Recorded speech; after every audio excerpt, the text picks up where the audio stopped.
팔로워십, 리더십. 이건 어떤 의무감이나 교만에서 하는 것이 아니고 열등감에서 하는 것도 아니고요. 사랑으로 하는 것입니다. 사랑이 모든 것입니다. 토니 컴팔로라는 미국의 유명한 기독교 대학 교수님이 계시고 미국에서 가장 인기 좋은 젊은이들의 설교자고 또 작가입니다. 이분이 원래 동부 사람인데 하와이에 출장을 갔어요. 근데 동부 시간이 하와이 시간보다 훨씬 빠르기 때문에 한 6, 7시간은 빠르거든요. 그러니까 새벽 3시 반이 됐는데 말똥말똥 잠이 안 와.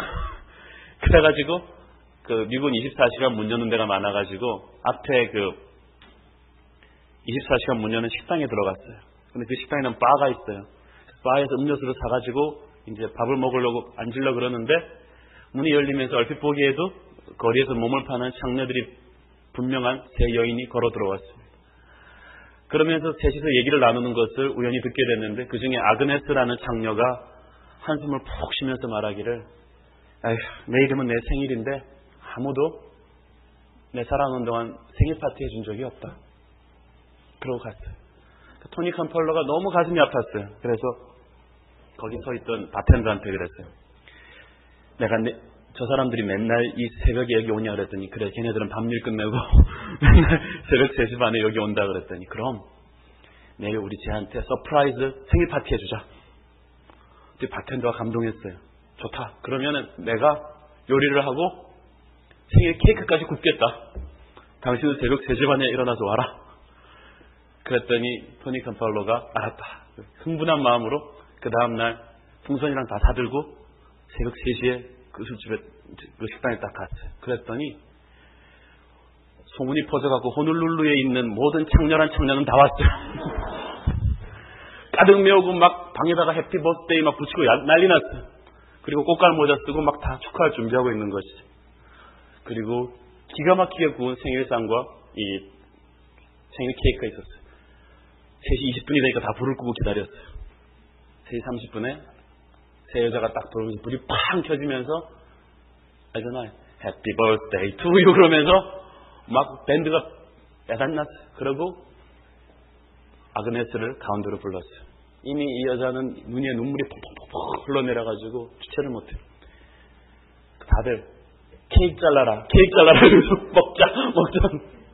그런데 아그네스가 케이크를 못 잘라. 그래서 왜 케이크를 안 자르냐 그랬더니 그게 아니라 내 생에 처음으로 받아본 생일 케이크이기 때문에 그냥 내가 한동안 좀 더 바라보고 있으면 안 되겠느냐. 그랬더니 케이크 만든 바텐더가 너무 가슴이 뭉클해가지고 그러면 그 케이크 보관하고 싶으면 보관해도 좋다. 그랬더니 보관하게 해달래요.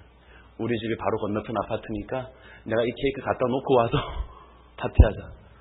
그러라 그랬더니 이 아그네스가 거의 성화를 들듯이 케이크를 경건하게 들었어요. 그리고 아주 경건하게 걸어나가는 거예요.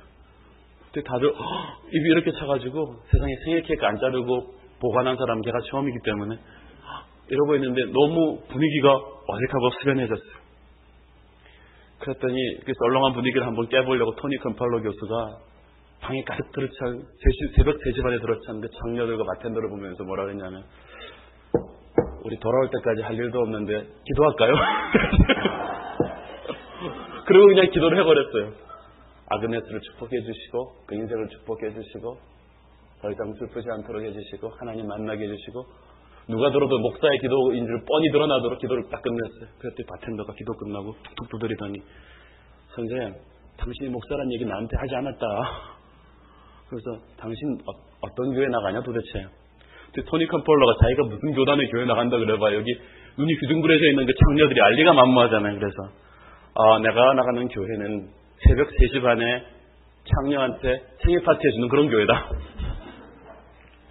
그랬더니 바텐더가 한 말이 평생 토니 컴팔로의 가슴을 찔렀어요. 농담하지 마셔. 만약 그런 교회가 이 땅에 있다면 나는 옛날에 거기를 나가고 있었을 거예요. 사랑하는 여러분, 교회는 세상을 위해서 많은 것을 해주려고 노력합니다만은, 변화시키려고 노력합니다만은, 그러려면 세상이 갖고 있지 않은 단 한 가지 뭔가 교회만 갖고 있는 걸 줘야 됩니다. 세상이 뭘 안 갖고 있을까요? 저 카메라 없을까요? 조명시설 없을까요? 지금 이 시각에 TV 틀면 재밌는 거 많습니다. 음악이 없을까요? 좋은 건물이 없을까요? 패션이 없을까요? 기쁨이 없을까요? 근데 세상에 없는 게 딱 하나 있어요. 무조건적인 사랑이죠. 넘치도록 휘어지도록 주는 그런 사랑이죠.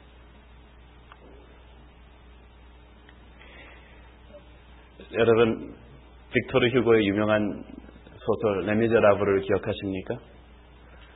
방황에 잘못 훔쳐갖고 10년 감옥 살이했던 장발장이 나와가지고 자기를 유일하게 따뜻하게 대해줬던 그 신부 집에서 은접시를 훔쳐서 도망가지 않습니까? 배은망덕한 짓이죠. 경찰한테 잡혀서 끌려갑니다. 이제 현장 확인만 되면 다시 감옥살이를 그렇게 오래 해야 될 판인데 가면서 살려고 거짓말합니다. 이 은접시는 신부가 선물로 준 것입니다. 그랬더니 경찰이 나는 거짓말 하지 마라. 너 같은 놈한테 그 비싼 은접시를 누가 선물로 주냐. 그래서 딱 다시 신부한테 물었죠. 이놈이 훔쳐내고 나서 이거를 선물로 준 거라고 거짓말하는데 진짜냐 그랬더니 신부가 평생 장발장을 감동시킬 말을 하죠. 당연하죠. 그런데 왜 선물로 은촛대도 줬는데 왜 그건 안 갖고 갔는지 모르겠습니다. 경찰이 기가 차가지고 돌아가고 나서 장발장 혼자 울컥이 남아있습니다. 그랬더니 신부가 주섬주섬 진짜로 다 그걸 챙겨주죠. 이걸 가지고 팔아서 재활하는 데 보태서라. 그러면서 돌아가는 장발장한테 딱 한마디 합니다. Never forget. 이 순간을 당신은 절대로 잊어서는 안 된다. 너의 영혼과 너의 삶은 누군가가 사준 것이다. 이것은 네 것이 아니다. 그렇기 때문에 너의 인생은 하나님의 것이다. 장발장이 그것을 가슴에 참고 나와서 정말 깨끗하고 건강한 인생을 살죠. 그래서 거리에 죽어가는 창녀의 아이를 데려다가 키우지 않습니까? 자기 딸처럼 코제트라는 기가 막힌 요조 숙녀로 키워놓습니다. 그리고 후에 이 코제트를 사랑한 그 남자를 위해서 자기의 생명을 내어줍니다. 주체할 수 없는 받은 사랑을 받았던 장발장이 그 사랑을 다시 다른 인간에게 돌려준 것이죠. 빅토르 휴고의 이 소설은 주체할 수 없는 그 사랑을 받은 인간은 반드시 그 사랑을 다른 이에게 돌려줄 수밖에 없다는 그런 교훈을 우리에게 주지 않습니까? 세상에 가지고 있지 않은 단 하나를 교회가 줄 수 있다는 건 무조건적인 사랑입니다. 목회란 무엇입니까? 저는 교인들에게 무조건적으로 사랑을 주는 거라고 생각합니다. 따라준다는 것은 무슨 말입니까? 여러분이 여러분의 영적 지도자를 그렇게 사랑해 주는 것을 의미합니다. 어떤 사람은 그렇게 얘기합니다. 너무 좀 고쳐주고 비판하지 않으면은 그래도 버릇 나빠집니다. 교만해집니다. 근데 그렇게 생각해요, 저는. 교만이라는 것은 사랑을 적당히 받아서 드는 것이고, 사랑의 강물, 은혜의 강물에 완전히 함몰된 사람은 교만이 거기 빠져 죽습니다. 그리고 아집과 도끼와 질투와 미움과 열등감과 모든 상처와 죄성들이 함께 다 빠져 죽습니다. 건강한 사랑을 받은 사람은 교만이 없습니다. 그는 오히려 예수님 앞에서 옥합을 깨뜨린 마리아처럼 자기가 가진 베스트를, 최고를 하나님께 드리는 헌신을 드리게 되는 것이죠. 우리가 예수님한테 주는 것처럼. 예수님이 우리를 고치려고 노력하신 적이 있습니까? 하나님이 여러분 잘못하는 거 하나하나 손가락부터 매일 가르치면 여러분 노이로제 걸려서 죽습니다. 그저 하나님이 그냥 넘어가 주시니까 우리가 잘난 척하고 이러고 살지만 하나님이 다 봐주시는 거예요. 때가 되면 깨달을 수 있도록. 그리고 나중에 가서 봐준 것이 그 사랑이었다는 것을 깨달을 때 우리는 목숨을 걸고 그에게 사랑을 드리는 것이죠. 요즘 나온 감동적인 영화 중에 Beautiful Mind라는 영화를 저도 보지 않았겠습니까? 노벨상 수상자를, 노벨 상을 탄 존 내시라는 박사의 스토리인데, 너무 천재 수학자였기 때문에 너무 천재다 보니까 정신분열증에 걸려가지고 막 환상을 보는 거예요. 그래가지고 미친 정신병동에 비교해서 인생이 끝날 뻔했는데 그 아내가 몇십 년이 넘도록 그 사람을 떠나지 않고 사랑을 줍니다. 평생을 그 환상을 보면서 살아가는데, 그래서 그 아내의 사랑으로 이 사람이 다시 컴백하죠. 그래서 노벨상을 수상합니다. 그 노벨상 수상 식에서 이 사람이 한 연설이 아주 감동적입니다.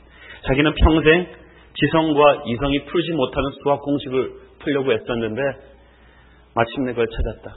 어떠한 지성과 이성이 풀지 못한 것을 풀어내는 오직 하나의 공식은 바로 사랑의 방정식이다. 모든 정신병의 거의 유일한 만병통치약은 사랑이라고 합니다. 정신심리학자들이 말하기를 만약에 병동에 있는 사람들이 자기가 무조건적인 사랑의 대상이라는 걸 확신만 한다면 정신병자의 3분의 2는 그대로 태워내도 좋다고 합니다. 사랑하는 여러분, 우리의 교회에 필요한 영적인 리더십은 바로 그것이죠. 리더십 지수는 사랑 지수입니다. 여러분은 여러분의 리더를 사랑하십시오. 리더이십니까? 여러분의 따르는 사람들을 무조건적으로 사랑하십시오. 이것이 하나님의 교회를 그 어떠한 제국도 꺾지 못하게 하는 강력한 힘을 만드는 것입니다. 여러분에게 사랑에 가득 찬 마음이 풍성한 인생이 되기를 주님의 이름으로 축원합니다. 감사합니다.